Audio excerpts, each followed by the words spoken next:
G'day guys, it's Nigel here. Hey, so great to see you all here. Thanks for joining me tonight. It's been actually fun having a bit of a chat with you all before we got kicked off.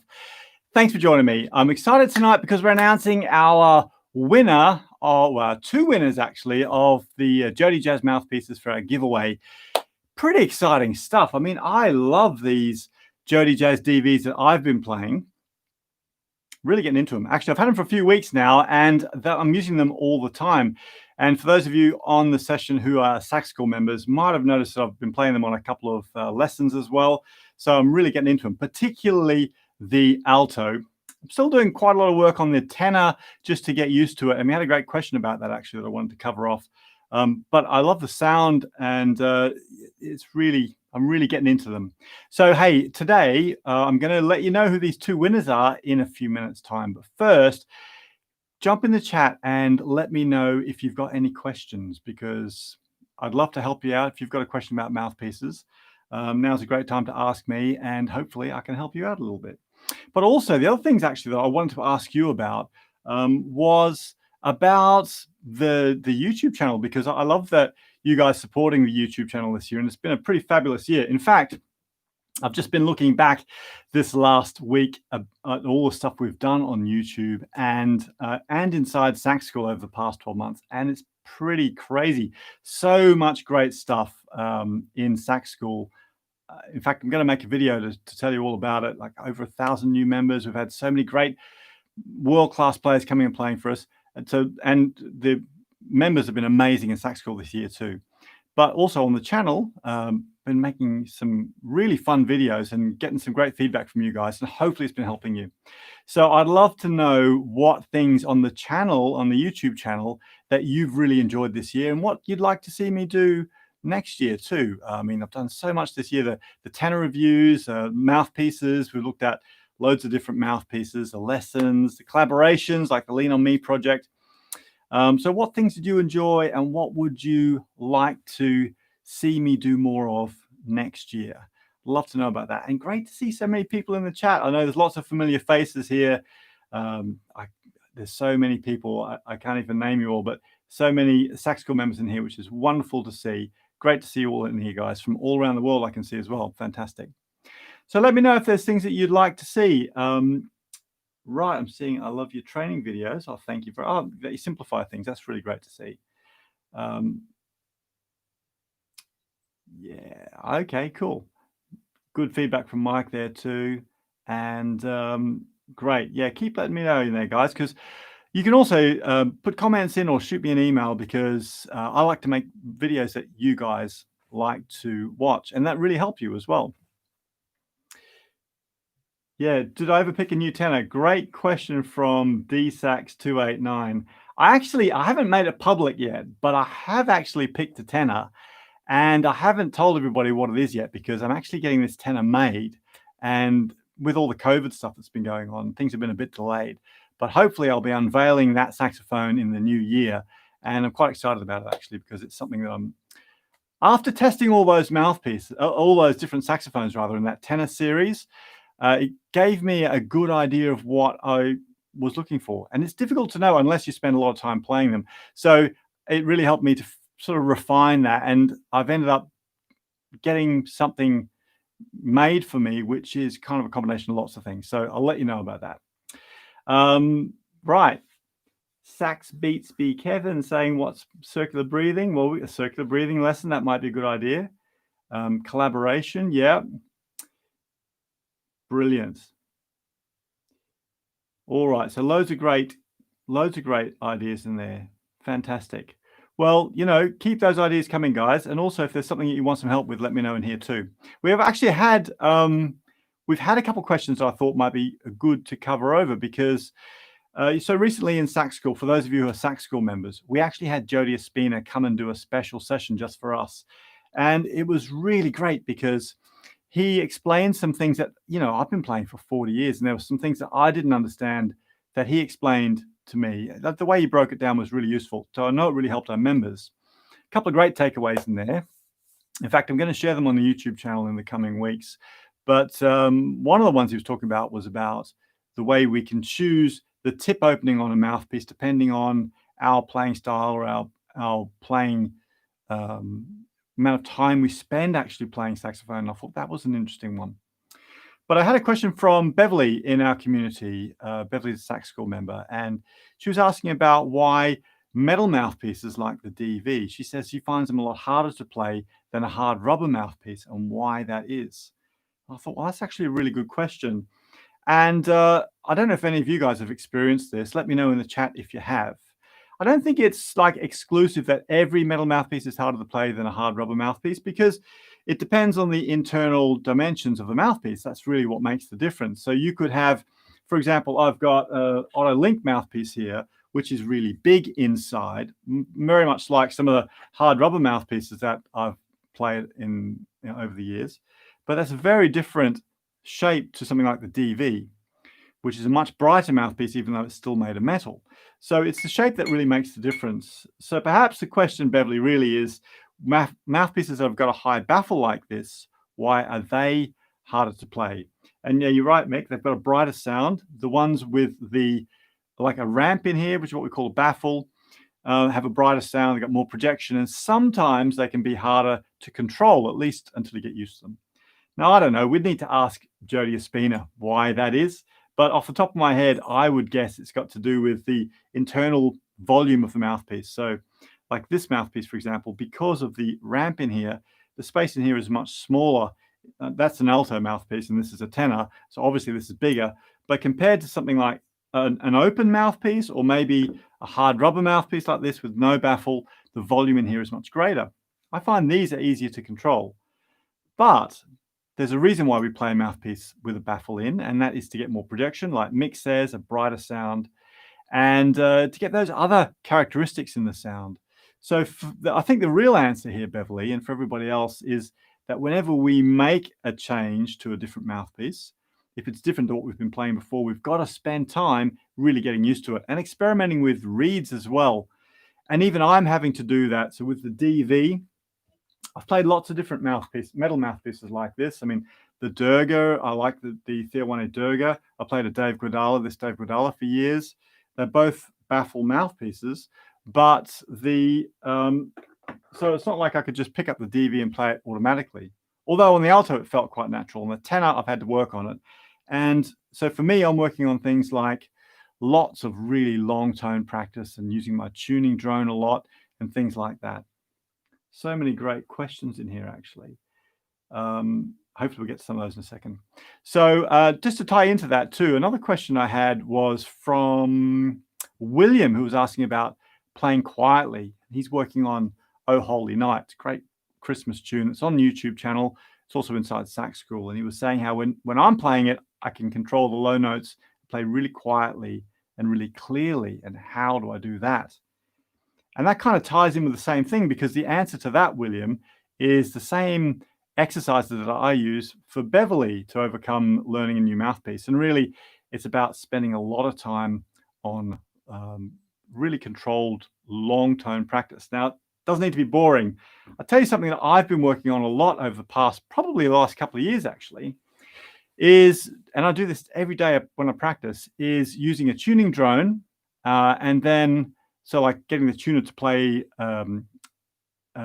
my B flat, so an A flat if I'm playing on tenor, and then playing my low B flat and trying to keep it really, playing it quietly, but keeping it really long and keeping it really in tune. And then going from there up to octave B flat, back to low B flat, then up to octave F, back down up to double octave B flat, all the way up to altissimo F, right at the very top of my range.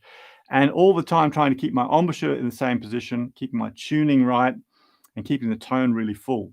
And it takes a lot of hard work to get that right. So I might spend 20 minutes or something on that. But that sort of practice really builds the strength in your embouchure, and it just explodes your sound. Like your sound gets really, really big. So I would suggest to William, that's a great exercise to build your control and help you to play quieter. And for Beverly, that really helps when we're doing that transition between mouthpieces. Right, we're going to have to talk about our winners in a second, but let me have a quick look through here. All right, so Dots Hyper, you've been experimenting with the Boston Sax Shop reeds. Yeah, okay, they're drying out for you. You know, I've had so many good comments actually about the Boston reeds, but I haven't tried them myself yet. Lots of different reeds to check, isn't there? There's Norman saying, have you tried the Selma Claude de Lange mouthpiece? I've been wanting to try one of those actually. I've been hearing really, really, really good things about it. If you're using it, Norman, let me know what you think about it. Okay, so Malcolm's saying he's got a metal on his Yanni alto and a hard rubber. Yeah, totally different sounds. They're going to be different sounds if they're different shapes. That is really the key here. Could I do more Clarence Clemens tutorials? But that's a great suggestion. But what Clarence Clemens tunes would you like to hear? You should send me an email, actually, nigel@mcgillmusic.com, because I think Clarence Clemens is actually a great model for understanding that rock sax sound. There's tons of great solos. So yeah, let me know. I actually years ago came across this album. It's a bit cheesy and horrible, but there's some really good playing on it, called A Night with Mr. C, which is a Clarence Clemens solo album. And you know, yeah, it's pretty cheesy, but the playing is fabulous and the sound is so good. So he's a great guy to check out. So all right, so Benjamin, you're playing at an Aizen on tenor. Cool, brilliant. So yeah, Paul is saying Jody does the 6 questions thing. Yeah, exactly. Now we're doing a thing inside Sac School at the moment. If you're a Sac School member, look for the link inside our Sac School members area, and you can actually reach out to Jody, and he'll send you this list of 6 questions, and he'll give you some saxophone mouthpiece suggestions. He's really good like this, is Jody, and I think those suggestions are really useful. He finds out the information, and then he sends you the suggestions. You know, that's like, it's a personal shopping guide. So it's very, very important, because if you know, he understands what you're trying to achieve, he can suggest the right mouthpieces, and then you're not going to waste a load of money on something that's just inappropriate. Because some of the mouthpieces I've got here, I love them, but they might not suit you for the sort of playing that you're actually doing. Janet's saying that, yeah, he selected the correct mouthpiece for you and you're loving it. Great to hear that, Janet. I'd love to know which, I think, are you on a DV? I think you might be. Let me know. Okie dokie. So other things that I wanted to quickly tell you before we get to our winners announcement in just a second. In fact, I'll tell you what, I'm going to tell you what who our first winner is. We've got 2 winners. And the really cool thing about this giveaway is that Jody said that he will send out whichever mouthpiece you would like. So for our 2 winners, we're going to be reaching out to you by email, and we'll put Jody in touch with you too. And you'll be able to choose whichever mouthpiece you want. So that's amazing. So if you play soprano, then get a soprano mouthpiece. You don't have to choose a DV alto or a DV tenor. In fact, I'm not going to give you these ones. I'm hanging on to these ones. Also on that point, I'm planning on doing some more giveaways next year. So let me know if you think we should do more giveaways and what sort of things you'd like to see. Okay, so our first winner, drum roll. Our first winner is actually from the USA. They're from Colorado in the US. And the winner from Colorado, USA is John Caswell. Hey, congratulations, John. I don't know if you're on the session, but I'll be reaching out to you if you're not. And that's so awesome. You have got yourself a Jody Jazz mouthpiece. I can't wait to hear which one you choose. And I can't wait to hear you playing it too. It's fantastic. Well done. So yeah, if you think we should do more giveaways, then let me know, because I'm just in the process of planning everything for next year at the moment. And I've got some really cool ideas of things we could give away, including memberships to Sac School, maybe a saxophone, maybe some other mouthpieces. What sort of things do you think? Let me know in the chat. Now, also, I wanted to let you know, just before I announce the second winner tonight, I wanted to let you know some of the stuff that we've got coming up inside Sac School. So I mentioned that Sac School has been, oh, okay, cool. What's the email to send suggestions? You can always email me, nigel@mcgillmusic.com. Okay, Chris will probably pop it in the chat for us. Just nigel@mcgillmusic.com, or if you go to McGill Music and just, there's a place there somewhere where you can send us a message. There you go. Chris has popped it in the chat. Okay. Jonathan says, you'll take a new sax. Cool. Hey, I'd like it if someone gave me a new sax too. Harry needs an alto saxophone. Well, I can't promise, but we can do a competition for it. And yeah, okay. Macca says a free year subscription to McGill Music Sac School. Well, actually, we're going to be running a giveaway for membership to Sac School. And I think we're going to probably put that out right at the end of the year in just a couple of weeks' time. So keep an eye out for that, actually. We might even be generous and give away more than one. So you never know. Yeah, a saxophone. So lots of votes for a saxophone giveaway. Cool. A one-on-one lesson from Julie. Yeah, that's a good suggestion too. Definitely. Okay. Great. Great to see your feedback here, everybody. So just before I announce the second winner, I wanted to tell you about some of the things that we've got planned for Sac School next year. So I mentioned that this year has been crazy in Sac School. If you remember, then it's been wonderful. I'm sure you've been enjoying being a part of all the crazy stuff we've done in there. The big thing for me, really, apart from all the success stories we've seen from members, because it's been a pretty tough year, but even though we've not been able to, like lots of our members play, we've got thousands of members, right? Lots of them play in community bands or gig in pub bands and local bands, or go out and do solo playing, or play in their church, or, you know, they're out gigging all the time and connecting with other musicians, playing in saxophone choirs. All that's not been possible this year.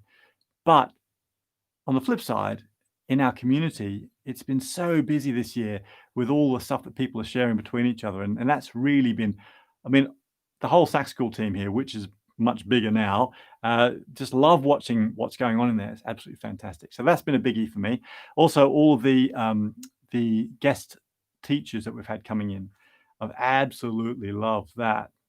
Macca says, the Selma Mark 6 giveaway. Macca, you're dreaming. That's not going to happen. Nice idea, though.